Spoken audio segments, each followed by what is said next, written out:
Fall of the Snow Prince. An account of the Battle of the Mosring, as transcribed by Lorkheim, chronicler to the chieftain Ingjaldur White-Eye.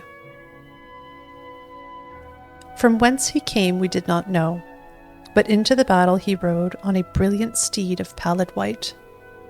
Elf we called him, for elf he was, yet unlike any other of his kind we had ever seen before that day. His spear and armor bore the radiant and terrible glow of unknown magicka, and, so adorned, this unknown rider seemed more white than warrior. What troubled, nay, frightened us most at that moment was the call that rose from the elven ranks. It was not fear, not wonder, but an unabashed and unbridled joy, the kind of felicity felt by a damned man who has been granted a second chance at life. For at that time the elves were as damned and near death as ever they had been during the great skirmishes of Solstheim. The Battle of the Mosring was to be the final stand between Nord and Elf on our fair island.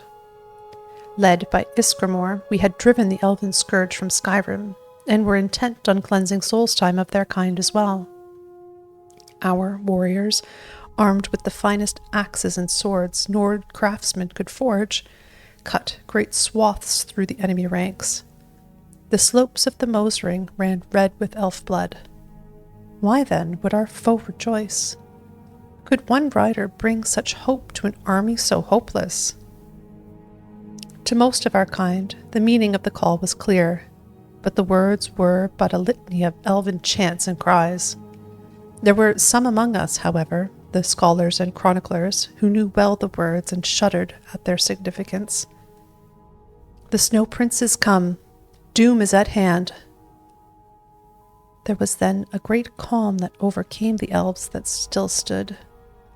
Through their mass the Snow Prince did ride, and, as a longboat slices the icy waters of the Fjalding, he parted the ranks of his kin. The magnificent white horse slowed to a gallop, then a trot, and the unknown elf rider moved to the front of the line at a slow, almost ghost-like pace.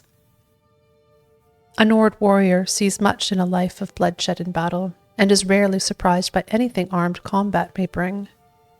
But few among us that day could have imagined the awe and uncertainty of a raging battlefield that all at once went motionless and silent. Such is the effect the Snow Prince had on us all. For when the joyous cries of the elves had ended, there remained a quiet known only in the solitude of slumber. It was then our combined host, elf and Nord alike, were joined in a terrible understanding. Victory or defeat mattered little that day on the slopes of the Mosring Mountains. The one truth we all shared was that death would come to many that day, victor and vanquished alike. The glorious Snow Prince, an elf unlike any other, did come that day to bring death to our kind. And death he so brought. Like a sudden, violent snow squall that rends travelers blind and threatens to tear loose the very foundations of the sturdiest hall, the Snow Prince did sweep into our numbers. Indeed, the ice and snow did begin to swirl and churn about the elf as if called upon to serve his bidding. The spinning of that gleaming spear whistled a dirge to all those who would stand in the way of the Snow Prince, and our mightiest fell before him that day. Ulfgi Anvilhand, Stromm the White, Frida Oakenwand, Heimdall the Frenzied, all lay dead at the foot of the Mosring Mountains. For the first time that day it seemed the tide of battle had actually turned. The elves, spurred on by the deeds of the Snow Prince, rallied together for one last charge against our ranks.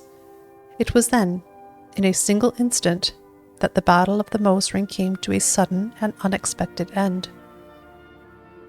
Finna, daughter of Jofreyr, a lass of only 12 years and squire to her mother, watched as the Snow Prince cut down her only parent.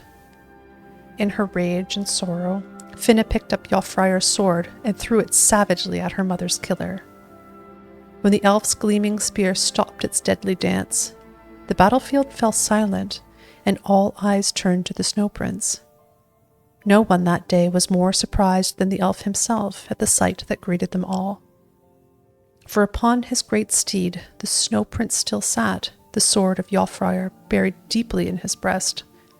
And then he fell, from his horse, from the battle, from life. The Snow Prince lay dead, slain by a child. With their savior defeated, the spirit of the remaining elven warriors soon shattered. Many fled, and those that remained on the battlefield were soon cut down by our broad Nord axes. When the day was done, all that remained was the carnage of the battlefield. And from that battlefield came a dim reminder of valor and skill, for the brilliant armor and spear of the Snow Prince still shined. Even in death, this mighty and unknown elf filled us with awe. It is common practice to burn the corpses of our fallen foes. This is as much a necessity as it is custom, for death brings with it disease and dread. Our chieftains wished to cleanse Solstheim of the elven horde, in death as well as life. It was decided, however, that such was not to be the fate of the Snow Prince. One so mighty in war, yet so loved by his kin, deserved better. Even in death, even if an enemy of our people. And so we brought the body of the Snow Prince, wrapped in fine silks, to a freshly dug barrow. The gleaming armor and spear were presented on a pedestal of honor, and the tomb was arrayed with treasures worthy of royalty. All of the mighty chieftains agreed with this course, that the elf should be so honored. His body would be preserved in the barrow for as long as the earth chose, but would not be offered the protection of our Stalrim, which was reserved for Nord dead alone. So ends this account of the Battle of the Mouse Ring and the fall of the magnificent elven Snow Prince. May our gods honor him in death, and may we never meet his kind again in life.